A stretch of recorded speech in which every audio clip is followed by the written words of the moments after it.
Hello. I'm Totes. This is Sarah. And we are Totes and Sarah. And we're drinking. No, we're not. We're going to be really, really, really, really very professional now because I've been told I've got to be. Oh, my hands, babe. Look, they're massive. Ooh. I just think that you're making me look like a giant. We'll hang on and wait and see if people are there. Hi. Hello. What are you wearing for the anxiety Q A? What am I wearing? Yeah. Are you trying to get me to admit to the fact that I've got tracksuit bottoms on under this table? I'm wearing this is Rue by my friend Rachel, and it's a lovely dress. I'm just going to just show It is actually. She turned up at my house and I was like, I thought maybe we were going out instead of doing a Q&A. Look like my shoes. These are from Shooty. They're very nice. They're really nice actually. They are very nice. Yeah, if you put there's codes, ask me about them later. There are sort of like you can get Dad. codes off. She doesn't actually look. Oh, there's already 107 people there. She doesn't actually look as glamorous on the screen as she does when she rocked up in the flesh. In this. Earrings as well. I know. How to make someone feel inadequate in 5 seconds. I see your daughter this one for a casual Q&A. I've just it's just something I'd just put on before I came out. I didn't really think about it. Yeah, right. Oh, look at all these people. Hello. Oh, I know Catherine. Hi, Catherine. Oh, by the way, just in case Dangerous is watching, he did threaten to watch and basically make stupid comments. So if there's any stupid comments from somebody claiming to be in Northern Ireland and called Dangerous, it's my husband. Don't you dare. They are looking good, Totes. Oh, thanks, Judith. She is. She's looking very good. Oh. So this is Sarah. Hi. She's a therapist. She's really clever. I'm not really clever. So what she does is she tells you things in a different way, in a really nice way, and makes you sort of think of things in a different way around. Well, I'm not probably no, I don't think there is a typical therapist, but I'm a lot more direct. Hence why I'm sat here with this one. And I'm not really into the whole, we cut through the bullshit and we get to the point, don't we? Yeah. Because at the end of the day, something like anxiety particularly, people suffer and it's horrible and it's not nice and just want to get on with their lives as quick as possible. So I am a therapist, but I specialise now in anxiety coaching because it just seems to be quicker, works better, and it's helped me set mark for me as well because I'm part of the crazy club too. Oh. If you watch any of my videos, you'll know I spent a month in the Priory in my mid-20s. Beat that, Totes. No, can't be that one. You are more mental than I am, yeah. So I'm aware. I'm not just sat here telling people how to help themselves. I'm aware of how hideous it is. So we were sent loads of questions, weren't we, when you put your post out? I think the first one was sort of what is anxiety and why do we get it and why do we feel like shit and why do we basically overthink things and act like nutters. And so just the one question. Yeah, sorry, that's too many. It's kind of the same thing though, isn't it, in a way? I like the sound of my own voice though now. I'm really getting into this now. I'm going to start answering people as I don't know what I'm talking about in a minute. You do know what you're talking about. You do. And if anyone has any questions as we're talking, just pop them in the comments because we've got all your comments from last time. But feel free to ask anything in there as well. So what is anxiety then? There's a massive misconception about anxiety of what people think it is, and even what I maybe thought it was, even as a therapist and having it myself, is that we're completely broken and that we're unfixable and it's something that we've got to just manage and live the rest of our lives suffering on and off with, and that just is not true. The thing that people don't realise is they think anxiety is just like a feeling that happens to them, like I'm anxious. So people will come and see me and say, I'm anxious, can you stop me feeling anxious? And they think it's just a feeling that just comes over them. But anxiety is thought related. So you don't get any anxious feelings whatsoever without thought. It's absolutely impossible. And so we kind of often will focus on the feeling, all right, how do we get rid of this feeling of anxiety, and forgetting that actually we created it ourselves initially through our thinking. Basically always comes from the thinking, even when you all know this, I know this, like sometimes you think, oh well, I haven't been overthinking, I've been all right, and then all of a sudden it's like oh shit, yeah, yeah, what am I going to do? I can't, I can't do this, I can't do that, and feel like it comes from nowhere, but it doesn't. It absolutely comes from you thinking. It's kind of like, it's like drinking, or smoking, or it's a habit basically, and anxiety is the same. Anxiety is effectively, oh, there's Debs. Hi, Debs. Hi, Debs. Anxiety is actually a habit of overthinking everything, and you're creating it. Yeah, I do it a lot. Yeah, you do it I've a been lot, doing it today, and you've given me some really good tips to deal with it. And sometimes I remember to do them, and other times I've just, like today, I've been thinking that I've upset people and just doing silly things like that, and thinking, oh, what if I've upset them? What if they think this about me? And what if? And what if? It's all what if. Yeah, and none of anxiety is about the present. If you're feeling anxious in any way, you're definitely not present. You're off somewhere else worrying about something that actually has not happened, and we don't know that it's going to happen. But with anxiety, I don't know anyone that's watching that does have it or has experienced it, it very much becomes being anxious about getting anxious. So the cycle is, it's not even, people don't even really know what they're anxious about. It's like, I'm just anxious that I might get anxious. Yeah. And it's like a cycle, but it starts off from overthinking everything. So overthinking. Yeah. So one of the questions that was asked was about physical symptoms. Loads of people said that they felt ill and they felt sick and they felt chest pains, palpitations, headaches, chin ladies, anything. But again, the physical symptoms become part of that vicious cycle. So you've only got physical. Where's the wine? Someone's saying you've only got one though. We're being very sensible. Although I've drunk more than you. I'm just sipping it. I've got dry. I'm only having like a little bit. So physical symptoms is part of this same cycle. So what happens is the part of the brain, I'm not going to get technical because I don't really know the words to everything anyway, but the part of your brain that is the fight or flight bit, that when you start overthinking everything, steps into kind of like fight or flight mode. That's the bit that also creates sweaty palms, heart racing, all of the symptoms that you get with anxiety. So the minute you start sending loads of worrying thoughts to your brain deals with it by making your heart rate go up and all of that other stuff. And then it's a cycle, because what happens is you go, oh no, I've got palpitations. What if there's something wrong with me? I've got chest pain.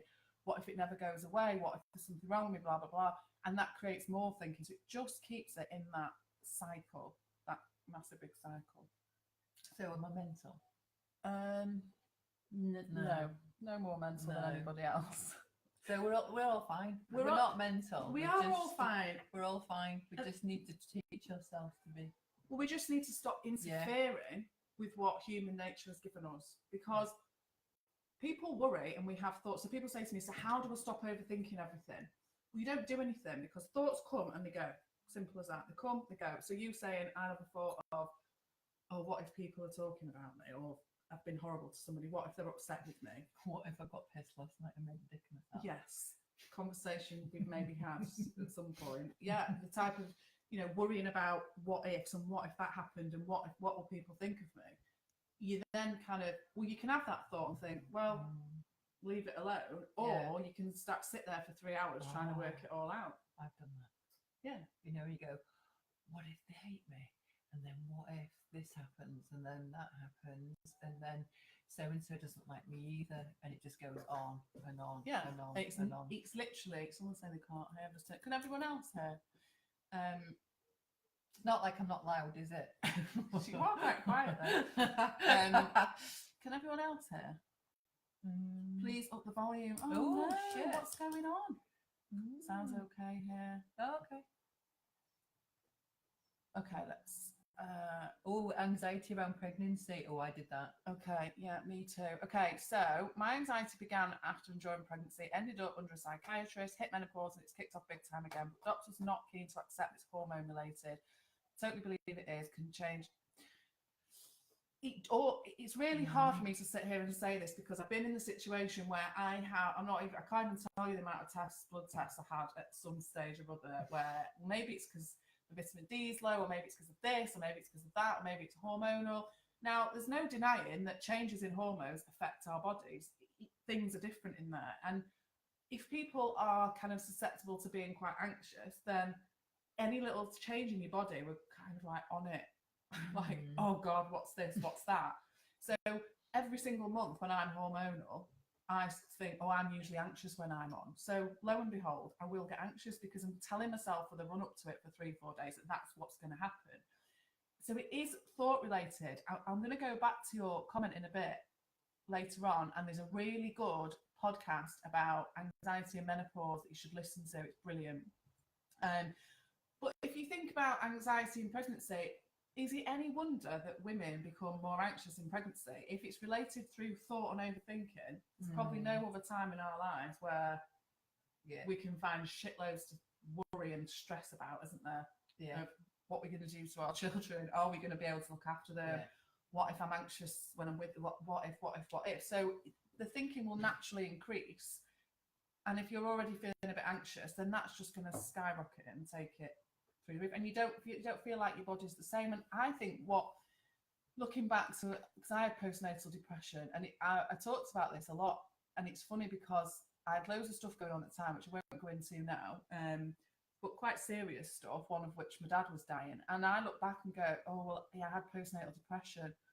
I was basically overwhelmed because I was pregnant, my dad was dying, my sister was poorly. I had loads of stuff going on, and we don't give ourselves the credit to go, well, no wonder I was a bit overwhelmed.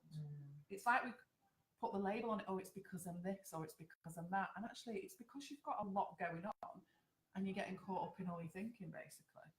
I did it the other way around. So I came to see you, and then you went, how long have you been anxious for? And I went, anxious? And then I went, oh yeah, all my life.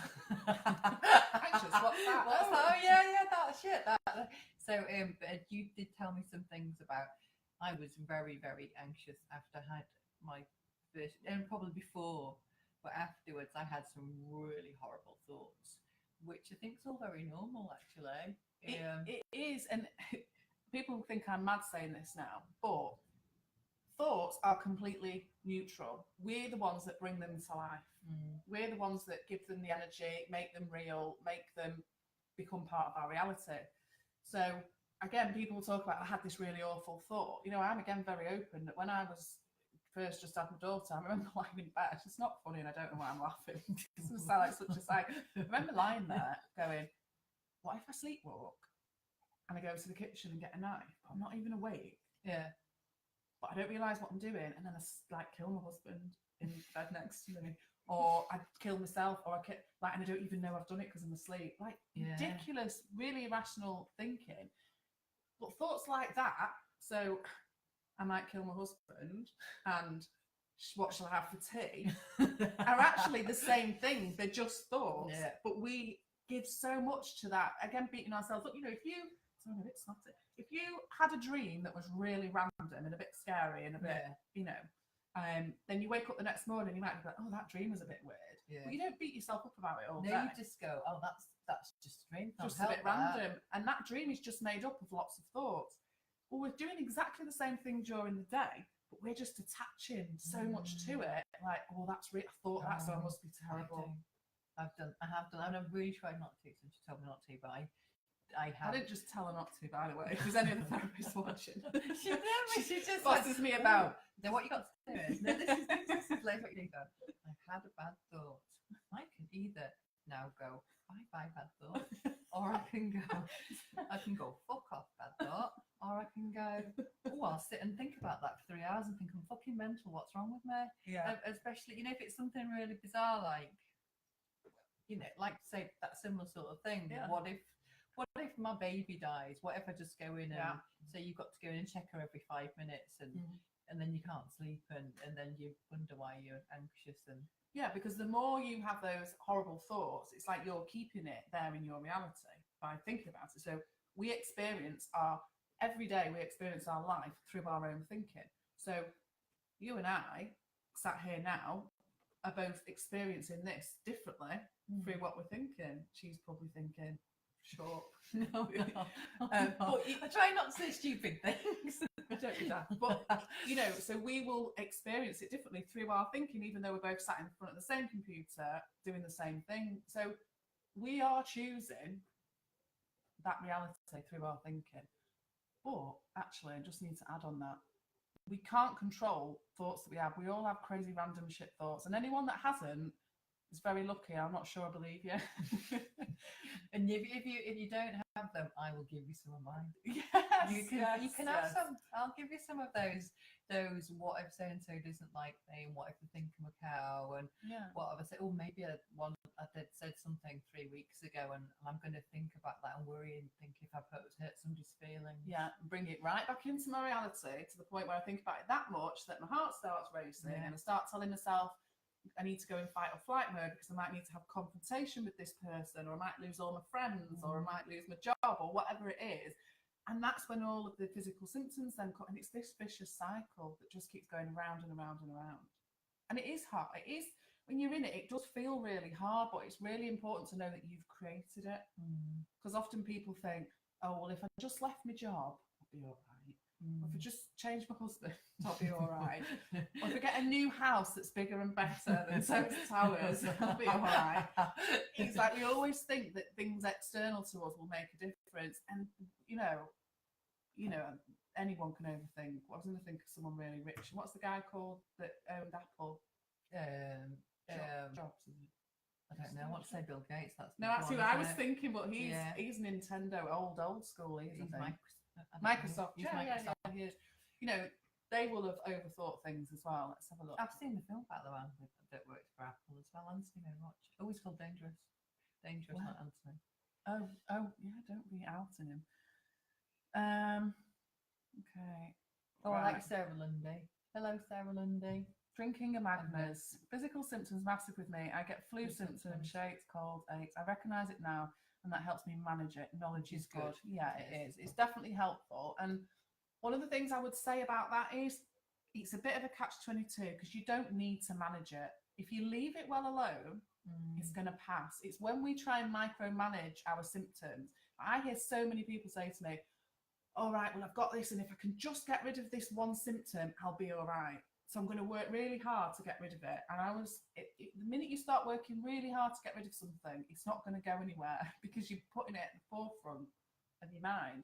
And as horrible as some of these symptoms are, they are going to go. They're not going to stay. They're going to pass. I don't know all the technical details of this, but when you go into fight or flight, it's like giving yourself like a shot of adrenaline, which is fine if you're running away from a tiger or going vegan, or it gives you that burst of adrenaline. But actually, it will pass within a couple of minutes and just go. But what happens is, if you're in anxious thinking, you go, oh, I don't like that symptom. I need to get rid of this. Oh, I can't put up with this anymore. It gets in my way and it stops me living my life. And it's like you're just giving yourself another shot. Like, oh, here's another shot of adrenaline. Here's another one. And that can go on for days or weeks. And then you're exhausted. So then you're tired and you're vulnerable, and then you overthink more. And that's how the cycles. And that's the old cow. Sorry, it's my husband running through the garden with a panda. He did say he was going to. We're going to a festival on Thursday, and he's gone and got a panda head. He's running through the garden with a panda head on. He's an idiot. Anyway, so this is ace. Oh, should we just do this every night? We could do this every night. So look, mine started after having my first child. Never had it before. Any reason for this? Probably what I was just saying before, Caroline.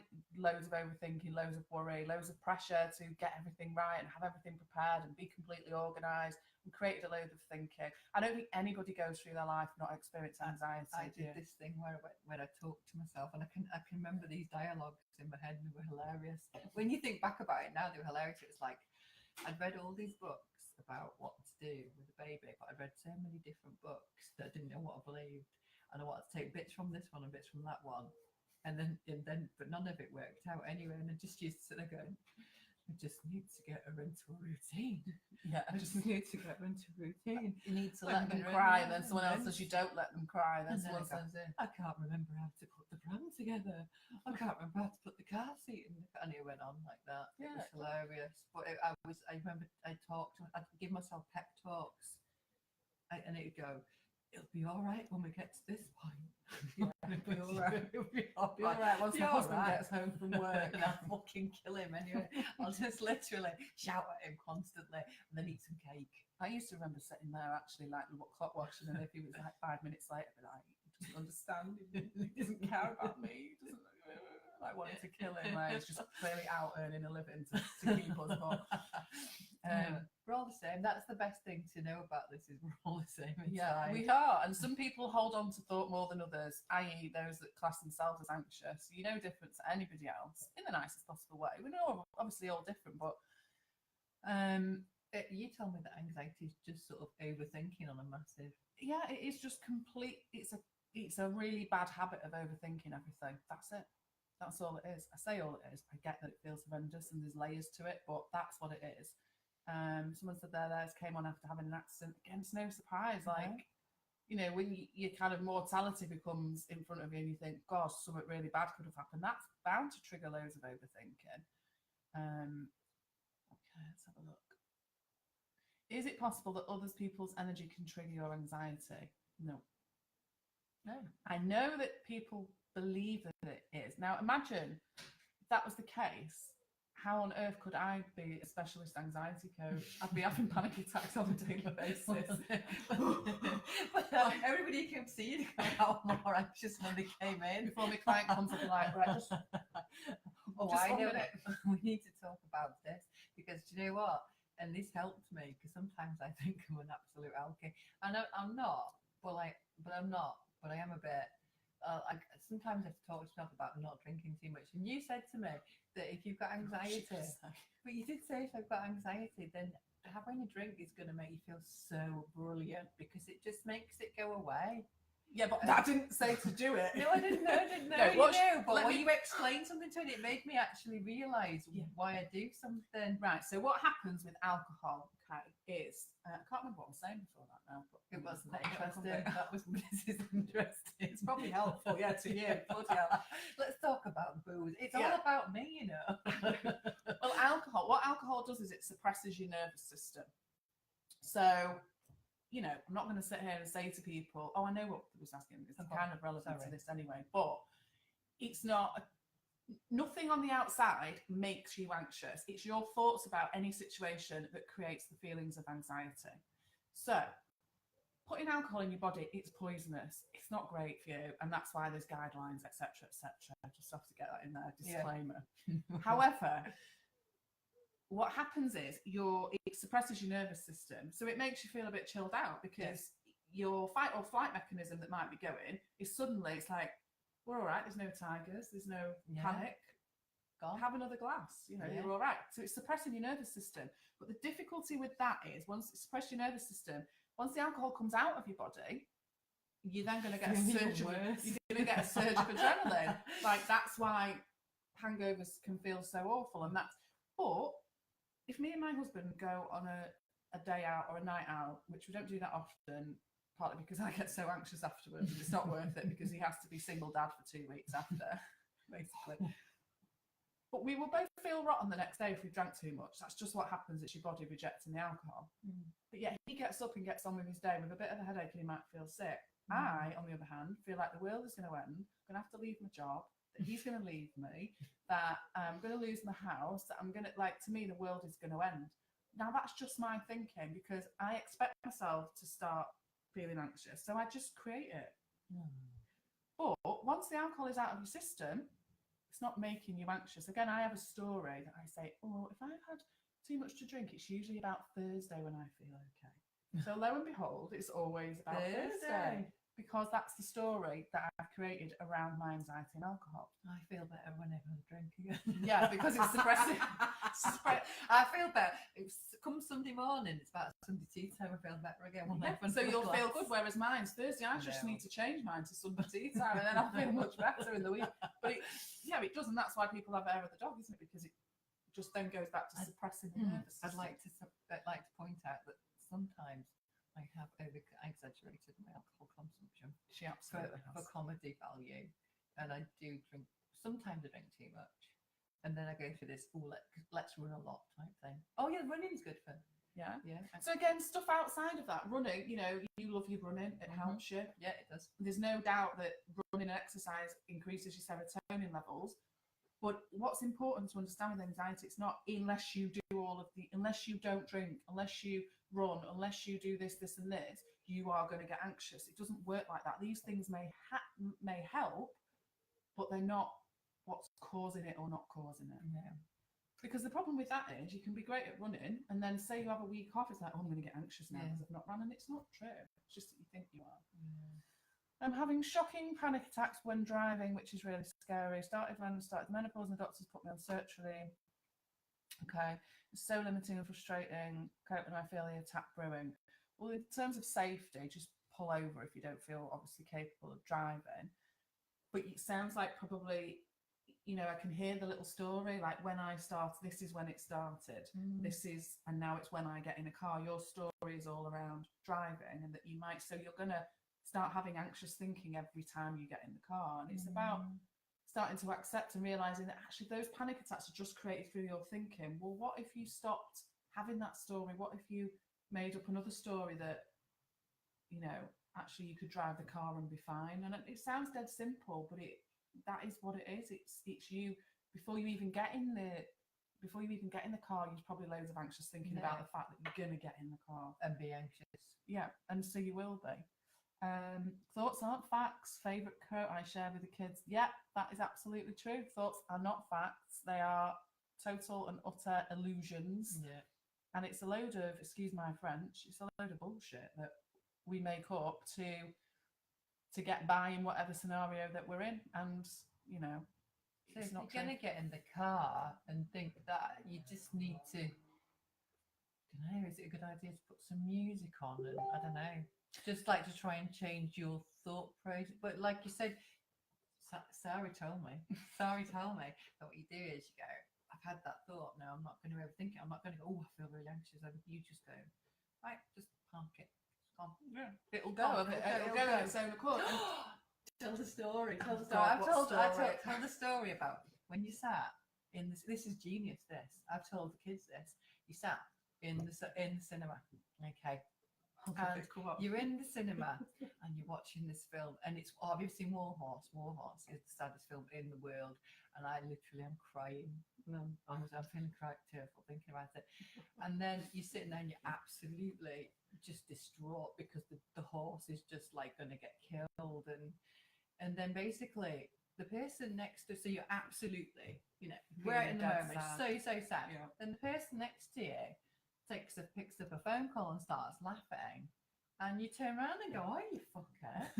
and you're angry. So you've gone from absolutely, completely and utterly, you know, so sad, and now you're angry and annoyed with the tosser sat next to you within a split second. So that's what you can do with that thought. You can literally turn it right round, like that. Oh, she does listen to some things. See? Going that way, and then you go that way. Yeah, and you're absolutely spot on, because that shows how quickly that we naturally drop thought. Do you think Channel 4 are actually watching? We could get our own programme. Couldn't cope. Can you imagine? Yes, wouldn't it? You actually drop thought that quickly that you would then stop crying, and then you'd be fuming because you've just dropped that thought. And anyone that's anxious, because you're not dropping it, you're not letting it go, you're keeping it. Yeah, but what about this? But what about that? But. And when you're watching a film that's sad and you're crying, you know it's not true. You know it's actors and actresses. You know that horse is not really dead. No, it's a real horse. It's not killed though, is it? But it's based on true story. Well, true stories are slightly different. I'll give you that a bit more.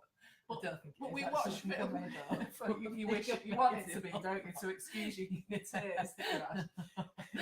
But it's not true. But yeah, it doesn't stop you crying. And the reason you're crying is because you're having lots of sad thoughts about it. Because those thoughts are creating your feeling. And one of the things that, if you take away anything from this, is this watch War Horse. No, don't. Definitely don't watch it with Alison. No. But if you take away one thing from this, it's just start to notice how much of your experience is created through your thought. because it all is 100% with no exception. You can't have any feelings without thoughts. It's impossible. So I saw the word punching and it's kicked out at me. Right. This is puncher. But thinking about punching my colleague in the face, is that such a bad thought? Well, it's just a thought. Yeah, it's just I a wouldn't thought. recommend that you punch them because you might lose your job. But you can sit there and think about punching them if you It want. might amuse you for a bit. Like, what? You're not harming anyone. But actually saying that, if you sit there thinking about punching them all day, you might find yourself getting feelings of anger rising up there. Yeah, but then you might start thinking you've gone mad, and then you'll start worrying about being mad. Yeah, and what if they can read my mind Yeah. and hear my thoughts, and they know that I've been sat here thinking about punching them? And this is like where we take it. But actually, having a thought that you want to punch someone is fine because it's a thought. I have people share the craziest thoughts with me ever, and I always just laugh because I'm like, it's just a thought. Like, you should not ring in the police. No, it's just a thought. Yeah, intrusive thoughts can be so scary. They are. We sat here laughing, but they're horrible. No, that's a good thing to us, laugh about it. Yeah, because that's all they are. And initially, when we attach a feeling to them, well, what it is if you hold on to them and like thoughts come in layers. So a thought comes and it's quite neutral, and then you start adding stuff to it and bringing it to life. That's when it then creates horrible feelings. I used to sit in bed, and I've done this since I was little, and think about worrying things, things that wouldn't even actually happen. But I've often thought how we'd get out the house if it went on fire, and how we'd get out, and then what would happen, and what if I had to drop one of the kids down, and would they die? And this is just really weird. But you know, when you can't get to sleep, and then you start this whole scenario about what could happen if just one weird thing. But you've spent 2 hours. Yeah, and then you've brought it into your reality. It's almost like you could be laying in your bed, almost having palpitations as though there's an intruder in your house because you've created that reality through your thinking. But what would happen if your house set on fire is your mind would kick in, and it'd get you out as best you could. Like that's what you would be fine. And this is the other thing is like so many people say, oh, I'm anxious and can't cope and blah blah blah. And I know that these people that tell me this, having been one of them, that if anything happened and there was a drama or there was a situation, you would absolutely be fine. And you'd not be anxious because those thoughts would be gone. You'd be like, how do I get out of this house right now? You'd not be like, well, what if I'm anxious still next week? I've got a meeting at work. You'd be like, get me out of this house. So your anxiety would go. It would absolutely go. Let me tell you a story about what happened to one night. And in the middle of the night, somebody broke into our house, so I went and had to fight with him. No, you didn't. I did honestly. I ran downstairs, and there was like 4 guys there, and I'd like decided I was going to pull the car door off him and wouldn't let him drive away, and it was going, that's mine. Give it back. It was a Toyota RAV4. Don't ever do that. You should walk away, but that's your adrenaline, isn't That's it? adrenaline. That's so you just think if there's no point sitting thinking what you would do in that situation, you just do, wouldn't you? Yeah.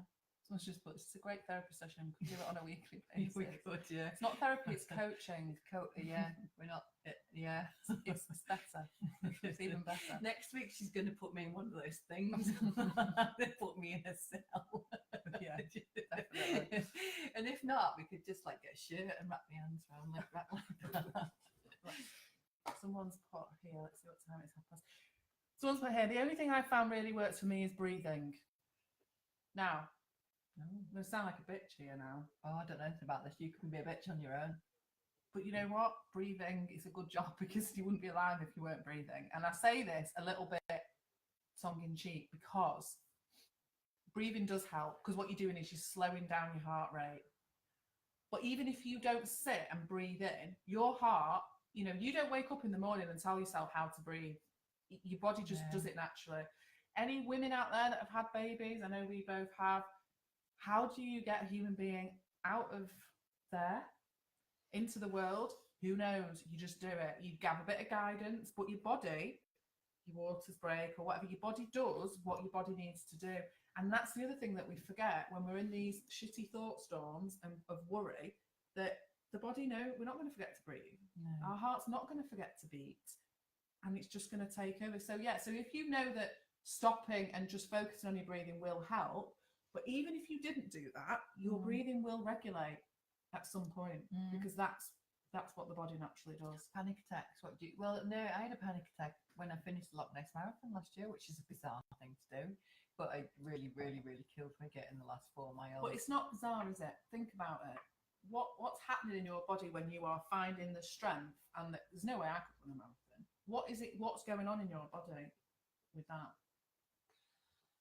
How do you get yourself to the end of that? You send messages to your brain going, I need some energy to get this last bit. You know, again, I have got to do this, and your adrenaline will have been through the roof. Yeah, it was. So you didn't have a panic attack. You had loads of excess adrenaline that you didn't know what to do with. Was that not a panic attack? Well, no, it wasn't actually, because it didn't carry on. I just got over the line, and then they all ran. All the St John's ambulance ran towards me, and I went, "No, I'm all right now." I just went, yeah.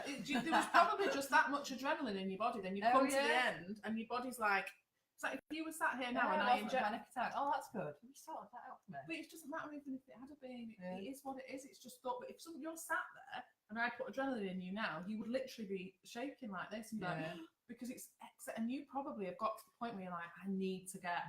Or maybe there was loads of overthinking about what if I don't finish or come this far, blah blah blah. It might have been a panic attack. So you're working yourself up, but whatever it was excess adrenaline and a load of strain on your body. And beating yourself up probably a bit too much at the end, rather than thinking, "Oh my God, I've achieved all of this." Yeah, I didn't do very well. It was a very poor time. Did you finish it? Yeah. But you know what? Tell you what, like they tell you that I was with this really nice lady, and I ruined her. In my head, I ruined her time because she got me round, but she just did because she was nice. Well, there's lots of nice people out there. You do want to pick questions. I'm a really confident person. I have my own quite successful small business, but I am petrified of responsibility for cash, keys, phones, etc., which affects me going out, as I am constantly going through my bags, pockets, etc., for fear of losing things to the point of ridiculousness. Is that a bit OCD? Yeah, that's like obsessive thinking, isn't it? And that's your thing. So some people's thing might be something to do with their children or something to do with their like that is just you overthinking stuff. So what happens is maybe when we're stressed, and obviously if you're, it doesn't really link into confidence, because I'm extremely confident as a you, and it doesn't mean you don't get anxious and you don't worry, but sometimes when we're stressed and we go into that overthinking, that's just kind of like your go-to. And if it wasn't that, so you could sit and like, well, how do I stop myself from worrying about keys and cash? And then you might think, I've nailed it, but there'll be something else because we're going to worry. It's about my best advice for that is that don't worry about it. Don't make such a big thing of it. It's just something that you do. And the less energy you give it and the less you worry about the fact that you're doing it, it'll just go. But by this is what I do, this is my concern. Like, is it a concern? You're saying it's ridiculous. It might feel a bit ridiculous to you, but it's not affecting anyone. It's not harming anyone. You're worried about being worried about it. Yeah. So that is sort of anxiety. It is just sort of you're worrying about the fact that you do it. Yeah, that is something wrong with you. You start going, oh, there's something wrong with me for doing that, and there's not. Yeah, I'm a bit crazy. And you're not. You're just overthinking. You're probably just a bit stressed, and you're overthinking something. If it wasn't that, it'd be something else. You know what? I used to do a similar sort of thing when the kids were little and I had nothing else to do. I just clean and clean and clean and clean and clean a bit more. Yeah, and that's some people's thing, isn't it? Because it's like a distraction. Yeah. Because the biggest thing with anxiety, the biggest breakthrough for me in my anxiety was, because I do still get anxious, that I'm going to a festival on Thursday. I've got so much anxious thinking about it. You've got anxiety about packing. You've got anxiety about all of it. I don't like packing because I don't like going. I'm going to be in a field. Oh, the list is endless. The list is endless. I might drink alcohol, so then I'll have the fear. I'll have the fear in a field. Like, there's so many things I could think about. So I'm not saying don't get anxious, but I don't pay it the same attention. Put it this way, in the past, I would have probably said I'm not going. It's not going to stop me going by any stretch of imagination, because I know that will all pass and it'll be fine. But it's about becoming comfortable with that element of discomfort. So when you're rooting for your keys and your cash, like, oh, I'm bloody doing this again, like, I shouldn't be doing this, and then the feelings of anxiety or discomfort come, oh, I've got to stop this, rather than just going, it is what it is. One of my most common phrases now with overthinking is, oh well, oh fuck it. Oh, well. Put it in the bucket. Yeah, oh well. Because there'll be something else. Yeah, because in the past I go, well, if I just think about it a bit harder and if I think my way out of it, I'll sort it all out. I'll think of every eventuality that could go wrong. I'll have it all sussed. And it's just like, well, oh well. It'll go. And it always does. Has anyone with anxiety ever found themselves like an hour later going, oh, I was anxious about something and I fucking forgot what it was. What was it? And like trying to find it again in your head. Which is Because like, I'm like, I've not quite figured it out yet. I hadn't sorted it. It needs to come back. I hadn't actually properly sorted it. And stuff like that is just funny. Scared of drinking alcohol for ages after the dark twist has got me. It became one of my triggers, fears. I can drink again now, but it took me ages to even a glass of wine. Yeah, because again, your stories will have been around when I drink, this happens to me. Yeah, it does suppress your nervous system. Putting poison in your body does make you feel a little bit of shit. There's no denying that, but it isn't going to make you into an anxious wreck. That's your thinking about it that will do that. Someone in California. Oh, you've hello, got good reach on California. my little pages, and you've got 2,000 people, and they're all local. Struggling with anxiety at the moment, just been through a very difficult time. Thanks. Oh, no problem at all. Hello, is the weather nice? Yeah, isn't it? Say hello to Jake Paul for me. Who's Jake Paul? It's like some Instagrammer. No, it's not Instagrammer. It's like a YouTuber that headlines. For the kids, like, yeah, I don't know the names. I just recognise the voices and go, Yeah. oh. Frightened of drinking too in taste. I've totally lost control. Not an issue at the minute.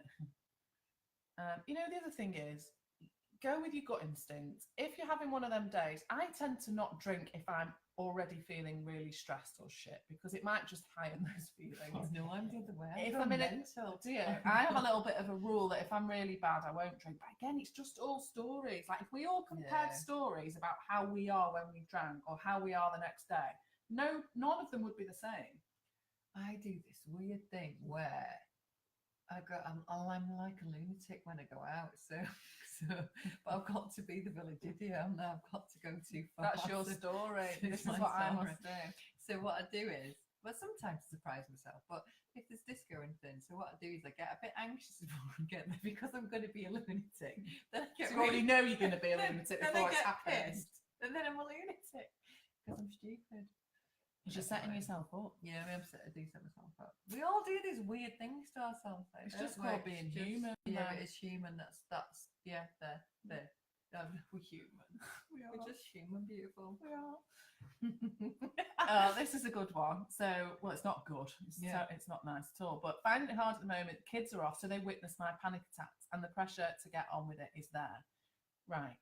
The more you worry about having panic attacks in front of your children, the more likely you're going to have a panic attack in front of your children, because it's the anxious thinking that's going to create those feelings. Now, you are not going to damage your children by them seeing you overwhelmed. I'm not saying it's pleasant for them. Of course it isn't. And they're going to worry. And I know if I'm overwhelmed, they're like, Mum, what's the matter? But there's this, again, massive misconception that if you're anxious, you're going to make your children anxious. Well, it doesn't work like that. It does not work like that. I'm one of 5 children in my family. I suffered really bad with anxiety. None of my siblings did out of 5 of us. So it doesn't work like that. And just give yourself a break. If your children see you in a panic or overwhelmed, my experience of it is that my daughter might be like, oh, Mum, what's the matter? And then 5 minutes later, she's like, can we go Let's go McDonald's, to McDonald's? Yeah, because it's gone. They don't hold on to thought like we do. So they may not like it. They may find it a bit distressing, but you're a human being. And there's a message in there to them that when you're human, you don't have to hide away. We all go through stressful situations, and you come out the other side of it. The best thing for them to see is that, yeah, you might have a panic attack, but then half an hour later, you're doing something else. Well, that's a great thing for them. That's just human again, isn't it? Yeah, it is. We're all right being human. And the more I find with the school holidays, I start to get a bit anxious at first, because it's the changing routine. It's the unknown, isn't it? Like I love the fact that I can lie in, but then I'm like, what am I going to do all day, every day? And it's the changing structure, but again, it's just overthinking it all. You've got to be Superwoman, haven't you? Or either that, or you have these unreal expectations. I've got this thing about unreal expectations as well, and then I'm always disappointed when they don't happen. Like when they're not perfect and I'm not perfect. Yeah, and then nothing's going to be perfect, is it? What's this here? I always used to have anxiety attacks first thing in the morning until I started dreading going to bed, because I knew that would happen when I woke up. Bingo, started having them at night as well. Yeah, because they're not unique to the morning. They're not unique to the evening. They're completely and utterly dependent on when you're when you're overthinking. So if you're someone that wakes up in the morning and starts overthinking straight away, what have you got to do for the day, then that's when you're going to have it, and vice versa. So it's nothing externally that's making it, it's your thoughts about it. We do have a bit of a surge of adrenaline in the morning when we wake up, though, after our sleep. So again, that could stimulate a little bit. But lots of people wake up in the morning with a surge of adrenaline and don't have anxious thinking. It's your thinking that does it. You go for a run. You could, yeah. Go for a run into. No, I'll go with you. I'd rather sit and have a panic attack. I wouldn't, but I You can't heard run. it here first. He says you'd rather have a panic attack than go can't- for a run. Actually, the thought of going for a run would probably give me a panic attack. Yeah. So you always cry when you're angry. Really pisses you off. No, I do that. Well, it's just feelings. Maybe you're not angry. Maybe you're sad about something. You just think you're angry. Because if you're crying, you must be sad about something. No, it's when you get so angry that you can't when you can't win. Yeah, because you're sad that you're not winning. Yeah, that's So what there is it some is. sad. There will be sadness. It's like I can't argue with my husband because he always wins. Because he'll just escalate it to a point where we're getting divorced. So you can't actually. He's still there, though. But you isn't he? can't actually argue with him. Still there waiting for you. I like this. Someone's put here. That's a thought, not a fact. Yes, that is the Exactly. way. It is. That's exactly it. I've not Cry heard with that it. one before. I liked how I ripped off your idea of the film, though. That was great. I'm It's really like- impressed that you remembered it, and you actually gave like a pretty good rendition of it. I do listen to you. Totes, where is your top from? She's going to It's post it from later. Rue. Aren't you? It's from Rue, who made by the beautiful Rachel Medicott. And it's like I put a red belt on with it, but it's a really good colour. I'll show you. Hang on. It's really nice, but you can wear it if you want to wear it sort of oversized. You can wear it so probably all screwed up now. You can wear it all sort of, casual as well. Oh, give me strength. It is very nice, actually. I'm going to put the belt back on now. But yeah, by Rue. Oh, by the way, I'm just going to plug we're doing an event. It's a fashion show. Oh, you just reminded me. I've put a link actually in the event thing. If anyone wants the recording of this, if they want to watch it, if they want it sending via email, if you just click on the link that's in the event and put your email address in, I'll send it out tomorrow. But also then obviously Alison's got, and she can let you know about some of the crazy stuff she's got coming up. Oh yeah. Anyway, so I'm going to tell you about my event. Yeah, well, It's ace. It's going to be brilliant. It's a fashion. It's like going to be like the clothes show live, but with booze and me being a maniac, and it's going to be great. It's in Manchester on the 17th of November. So tickets are available for sale on www.fashionforwardbitch.co.uk. I'll put it in the comments. I'll when I download it at the end, I'll put all the links in. There you at the go. top. We've sold all our shit now. Yeah, I haven't got any shit to sell. Oh. Right.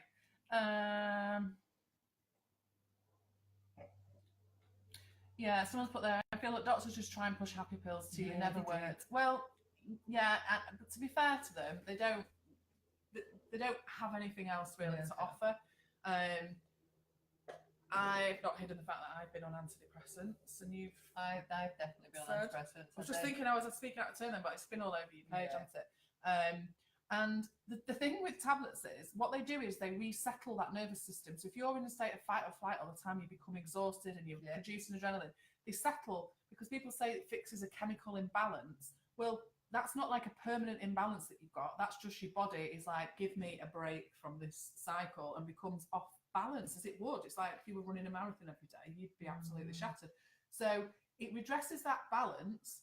But the difficulty is some people will overthink the tablets and worry about the fact that they're on the tablets, which will then create more worry. So they're not going to be for everybody, but they do have their place and they can be helpful. What I found was, unfortunately, there's black and white. Well, what tablets do is make it all. It should be grey, but I want to say beige because it's just so beige. So you're never happy and you're never sad. You just. It affects what's the right word?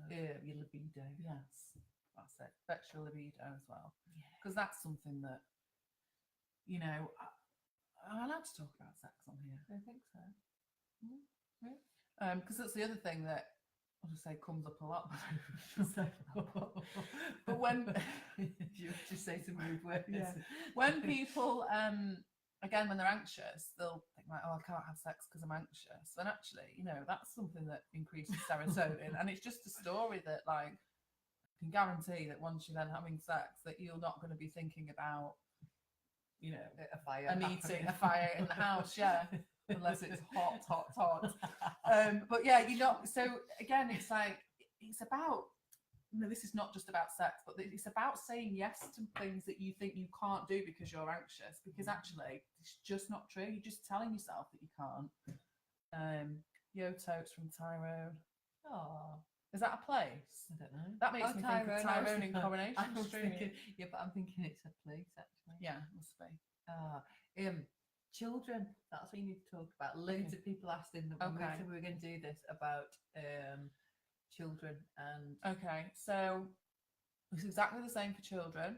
So if they are anxious or suffering with anxiety, or if they're displaying behaviours that makes you think that they're anxious, that is all coming from them overthinking as well. So there are certain ages, 10 or 11, which of our girls are at the moment, that's a real, we start realising that, you know, parents maybe have sex, or that they're going to turn into, if the girls are going to turn into women shortly. That's that they're going to get isn't boobs it? and things, and then also they're changing schools soon.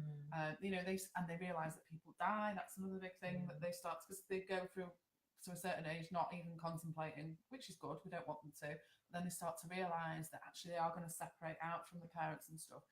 So it's just exactly the same. And the best way to start with kids, I think, an example that I used before with my daughter is we went to like a youth hostel thing in Amsterdam, and we'd eaten out a couple of nights. You know, you just like, people laugh at me for saying this, but you just can't be asked eating out another night. You just want to eat in. So we made a spag bol in the hostel. And because she was really tired and she was away from home, so there was a bit of anxiety there, we made this spag bol. When it came on the table, she went, oh, I can't eat it. Like, why can't you eat it? She said, it's just like sending me under a little bit that I'm thinking about all the people in this youth hostel that have used these bowls and these knives and forks. And so she started being a bit obsessive about the cleanliness of, which you wouldn't think when you're in my house that she had a issue, but it's because she was tired and she was feeling a bit vulnerable. So she started to just overthink. And I said to her, well, what do you want to do instead? She said, well, can we go to a restaurant? So I said, well, what do you think the difference is in a restaurant? You don't think they get brand new plates every time they feed someone? And she just went, oh yeah. So I was able to then say, so do you see how your thoughts about a situation created feelings in you that you felt uncomfortable to the point where you might not have even ate your tea? But it was just a story that you created in your head that wasn't true. So sometimes, another example, she's going on a school trip and she was getting upset the night before. What if I miss you when I get there? And what if I'm sad? And da-da-da. So she started getting upset. And I was pointing out, you're getting upset, you're sad right now because you are saying that you are really going to miss your mum and dad, but I'm sat right next to you. So you're not missing me right now because I'm here, but you're crying because you've got feelings of sadness that you're missing me. So that's not true, is it? So you are actually creating those feelings through thinking about how you might be sad the day after. And interestingly, she kind of stopped straight away and then came back from the trip and said, I don't mean to be awful, Mum, but I really didn't miss you that much. So anyway, so just the best thing you can do is these 3 principles that I talk about. I've not said them specifically tonight, but it's say it in a minute. It's quite hard to explain in a quick brief thing though. So it's like, it's basically it's all related to our thinking and how we bring that into our reality. And the best thing you can do as a parent is get to grips with some of that stuff yourself. And because it will then just spill out into your children, you'll just find yourself educating them in a way that's very natural, and rather than, you know, I've had parents come to me like, please will you fix the child, they're anxious, and they're in a panic because they're worried about their children being in a panic. And it's like, again, this cycle, you know, do not, if your child is anxious, that is not their life written off. So you don't need to be thinking in that way. And the calmer that you are and the less you panic about it, the better it is. Just tell them they're being stupid. Give them a whack. Shut up, what a load of rubbish. Yeah, exactly. You daft sod. Never had that in my day. Well, do you know what? Honestly, I was anxious as a child, and I can sort of see one of my children does that a little bit as well. And I have just started being very matter of fact. I'm just going, right, well, let's stop thinking about that now. Let's think about something else, because that's not actually right. And just very, very factual, and just, okay, that's done now. Let's think about something else. Because the other thing is with kids is that they'll say, well, I can't stop thinking, like, you know, at night time when they're like, they think that they're hungry, and then they think that someone's going to burgle, and then they think there's a fire, which sounds a bit like you, actually. But they think all these bad things are going to happen. And it's like, just think about nice things. And I'm like, well, I can't think about nice things. But one of the things that I would say is with stuff like that as well is like, there's no space for nice thoughts because you're holding on to all the really horrible ones. So as soon as you start letting them go, nice thoughts will start to come. I just keep talking about the cinema. I keep going, do you know when you're at the cinema? This twat sitting down next to you. I don't really. But I have sort of used that on them. Yeah, but I love that. The other one I use with my daughter is that thoughts are like taxis, and this was from another coach that I can't even remember who it was initially it was from, but it was a lady called Nicola that shared it with me, is that these taxis are coming and going all the time, and each one of them's a thought, and they keep coming, and the taxi will like pull up like, hello, you're coming along for the ride, and you're like, ooh, I'm a really bad mum. Oh, that sounds like an interesting taxi. Let's go in there for the ride. Let's think of all the times I've been a really shit mum. Yeah. So you can then choose to go in those taxis, or you can just notice that thought's there and go, I'm not going along for that ride, and then the next taxi that comes along might be, where am I going on the summer holidays? But you're not going to see that taxi come along with the summer holidays whilst you're off in a taxi about how shit a mum you are. So I also use that with my daughter and saying they're like taxis, and you're jumping in the taxi and going for the ride. But actually, if you don't get in that taxi, another taxi will come soon that might be much nicer to ride in. Yeah. Oh, I'll use that one too. I'll start saying it to people and reckon I made it up. But if you actually, it doesn't matter, but if you actually get in a taxi and you're in it and you're like, damn, I'm already half a mile down the road in this taxi. Exactly. And you can smack him in the face, that taxi driver. If you want, yeah. Just get out, don't pay him. Don't pay him. Get rid. Yeah, exactly. Let's have a look. Is there anything else? Coming to the end now. It's gone very quick, hasn't it? Do you know what I'm worried about? How big my hands are. Look at them, they're like gigantic. You just think they are because it's an illusion on the camera. Look. No, mine are bigger. They are not. They are not. Okay, so I'll have a little moochie at some of the comment. The taxi, there's a little taxi there. Oh, I will have a little moochie through the comments later and respond to some of them. And as I say, in the anxiety event that's somewhere on the page, I'll post the link somewhere at the top as well later, where we can send you the recording if you want. So yeah, she's really good at doing 57 minutes. Like she'll finish bang on and she'll kick me out an hour. She's good at it. I'm not joking. No. Get out. Out you go. Hey, do you know what? It's been well, that's the real reason. People will just disappear now for Love Island anyway. Who's going to win? I think that I've forgotten them. Danny. Jack and Danny are going to win. It's just a bit predictable though, isn't it? Because they've been like, although they have had an argument now because she's overthinking stuff. She is. She's overthinking. And do you know when he was saying you are worried about something that has not happened, I'm like, three principles. Yeah. You can actually Google the three principles. There's loads of I talk about it all the time on my videos. It's not like this big secret. It's online. You can Google it. You can message me. I can send you links to it. The more you learn about it, the less your anxiety will show up and will be there. And on my last final words, and I'll shut up. If you are someone that is anxious and you are racking your brains of how to fix yourself, that in itself is a big part of the issue, because underneath all of that, you are absolutely fine. True. Yeah, I'm fine. You are most of the time. Yeah, sometimes. You are though. We are fine, aren't we? We are what we are at the end of the day. So yeah, thanks for having me on your page. If I'd have been on my own page, there'd only ever be about 8 people there. It's nice to have all these comments. I do love the people on my page though. They are very nice. I like hot people online. look. Right, well, I suppose I'll go back and watch some. Love Yeah, it. no, thanks for talking to us. It's Not alright. me talking rubbish. It's fine. Channel 4 if you're watching, or ITV, I'm not bothered. Yeah, and BBC, promises to whoever. climb the legs when she's on the stool. Yeah, I will. I think I've done quite well as well because I've talked myself out of saying I'm rubbish at television. Because Oh, I am yeah. rubbish at television. I go like that. There, you know. What do you think? I don't know. I can't think straight. That's because you're overthinking it, though. You just relaxed into it. They are. People are liking this taxi idea. Oh, well, that's a sexy idea. No, what about the Warhorse film idea? That's the best one. You just basically put off everyone ever watching that film. It's a good film. That. Okay, right. Bye. Thanks, We're all everyone. human. We're all We human. can call the cube the We're broken only that. human after all. Is that a song? It is, isn't it? It's a rubbish one as well. Getting into festival mode. Right, she's going to be fine in the festival. If you see her at Kendall Calling, yeah, well, just say hello. I wonder if anyone is going. And to going to Kendall Kendall Calling. Calling. I know. No. My friend Kate usually goes. I'm not sure she's going this year. Anyway, I'm off to watch Love Yeah. Island. If you do see me at Kendall Calling, don't talk to me because I'll be too anxious.